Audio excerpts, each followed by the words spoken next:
it's right to call out the Labour mayor. He's been in power for 8 years. Yeah. I mean, nobody knows what he's done. Yeah, but you're not. But Richard, you're not calling it. Richard, you're not calling out the Labour mayor. You're pumping out absolutely overblown, absolutely, well, just way over the top suggestions of people cowering in their homes in London for fear of being attacked or robbed, or the victims of crime. And you mentioned the idea of the mayor seizing power. I mean, he didn't seize power. He was elected, wasn't he? I mean, it's pretty desperate stuff. Can we expect more of that? More sort of scary propaganda videos? I think what you've seen actually is a mayor who says one thing and does something totally the opposite. He said he wouldn't expand ULEZ right to the outer edge of London. He's done that. That's costing people £12.50 a day. He said he wouldn't introduce a road pricing scheme, yet he's invested millions and millions of pounds trying to do paper mile road pricing. So even if your car is ULEZ compliant, who knows what's going to happen in the future? Right. No regrets and more to come. I'll take that away from that. Just have a listen to this.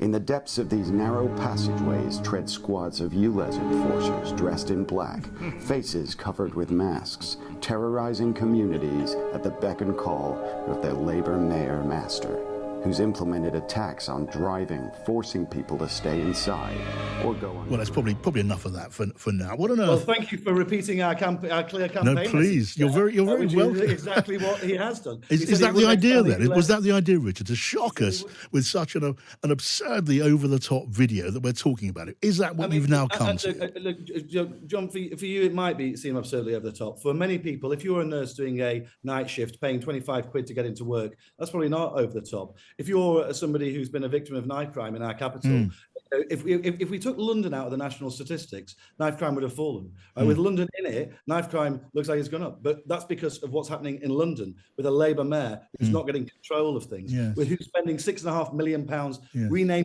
tube lines, right, rather than investing in policing and public transport. You know, that's the difference that you're seeing. And I think it's right to call out the Labour mayor. He's been in power for 8 years. I mean, nobody knows what he's done. Yeah, but you're not. But Richard, you're not calling it.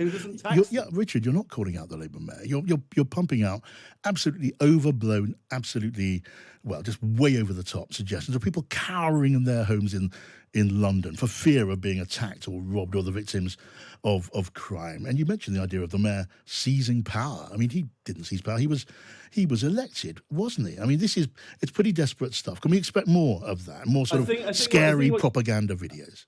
I think what you've seen actually is a mayor who says one thing and does something totally the opposite. He said he wouldn't expand ULEZ right to the outer edge of London. He's done that. That's costing people £12.50 a day. He said he wouldn't introduce a road pricing scheme, yet he's invested millions and millions of pounds trying to do paper mile road pricing. So even if your car is ULEZ compliant, who knows what's going to happen in the future? Right. No regrets and more to come. I'll take that away from that. I think it's quite clear to me, right? You've got a mayor who doesn't listen to Londoners at the moment, and in Susan Hall, you've got a Conservative candidate who does, who wants to put fighting crime, getting transport working for people, cancelling ULEZ on day one at the front of the agenda, who will never introduce road pricing. That's what I want to see from London Mayor. I don't want somebody who's literally done nothing in 8 years apart from virtue signal to every single passing fad. Okay, well, I'll take it from that. I take it from that, Richard. You are very happy with that sort of strain of campaigning. There's more of that to come. Let me put this to you then. We heard from the Prime Minister this morning, a really interesting conversation with William Hague, the respected former leader of your party. And in that conversation, the Prime Minister described Liz Truss, the former Prime Minister, of having delivered to him the worst hospital pass in decades. Do you agree with that? Do you think in which case, should you be thanking Liz Truss if you get a mauling in the May elections? Well, I don't think it was an ideal situation entering office as Prime Minister when you were 30 points behind with a parliamentary party which had, was in really difficult position after all those chaotic votes. You blame her, do you, for this hospital, for the situation? Well, I mean, the person at the top has to ultimately take some responsibility for the situation in which we found ourselves at the time. I mean, you remember that period of time; it was incredibly difficult, and it was really, it was very, very tough. And what I would like to, now what I'm trying to do now is rather than relive all of that, I want to look at our achievements over the last 14 years and what we're planning for the future. So you can look at what we're doing in office. Rishi stabilised the situation. Now we're moving towards a situation where we're starting to cut taxes for working people, 2% off national insurance early this year, 2% about to hit people's pay packets now. At the same time, rewarding people and looking after people who've worked hard and contributed all their lives with a record increases in the state pension. That's £900 coming in next month as well because of our triple lock, which means that pensioners will always see those proper increases in state pension, not the 75 pence a week derisory stuff we saw under the last Labour government. That's the sort of thing that I'm interested in. That's the sort of thing I'm communicating out on the doorsteps day in, day out. But you do suggest that Liz Truss has made your job harder. Difficult actually to deny that. Let me ask you about this interesting story, Richard, coming out in the Sun newspaper. Really interesting story. They have learned that Michael Gove, the committee's secretary, is planning to water down the renters' reform bill. You know that's important to so many people who will be voting in this election. The bill at the moment, as you know, allows tenants to have their tenancy ended with 2 months' notice. Now that's going to change to 6 months. That contracts will go on for 6 months, which is seen as a bit of a concession to landlords. Is that appropriate? Will that win you votes? Look, I've not seen the reports on which you're talking to, but I think it has been important for us to actually look at what we can do for people who rented, who rent. You know, I rented all the way through right to my. Tenants won't like this, Richard, will they? Well, I think if we're improving rights for tenants, then I think that's a positive thing. I think what we want to do is strike a sensible balance between landlords and tenants. You know, as I said, I rented all the way through to my mid-30s myself. I had to move multiple times. Sometimes I had good landlords, sometimes I had bad landlords. What I wanted to see is good landlords rewarded and looked after with sensible tenancies.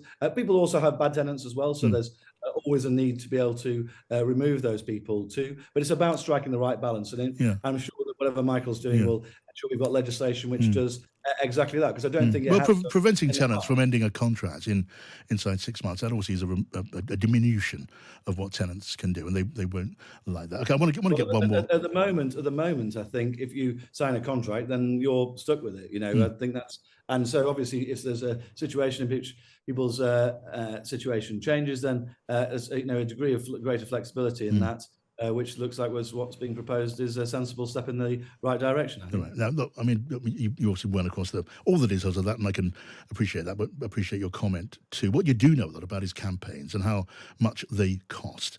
They cost millions upon millions, and you inevitably rely on private donors. And with that in mind, you must have hated seeing your biggest ever donor the other week accused of racist language by the Prime Minister when, in the light of Frank Hester saying he hated all black women when he saw Diane Abbott.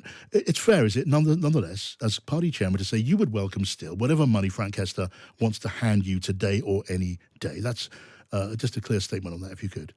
I think it's really important, actually, just reflecting on this, that Mr. Hester immediately apologised for his comments and acknowledged that they were wrong.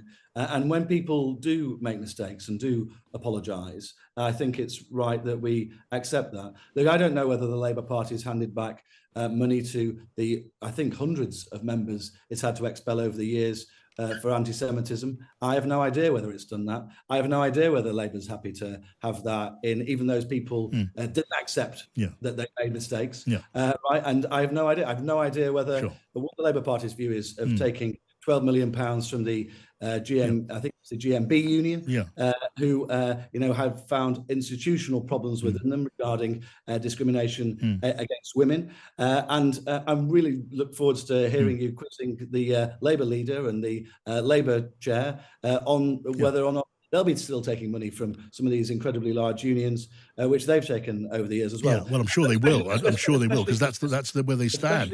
As for where you stand, I take it you will be happy to take, Richard, you will be happy. And I know we're pressed for time, so I'm not going to hold you for much longer. I appreciate you joining us.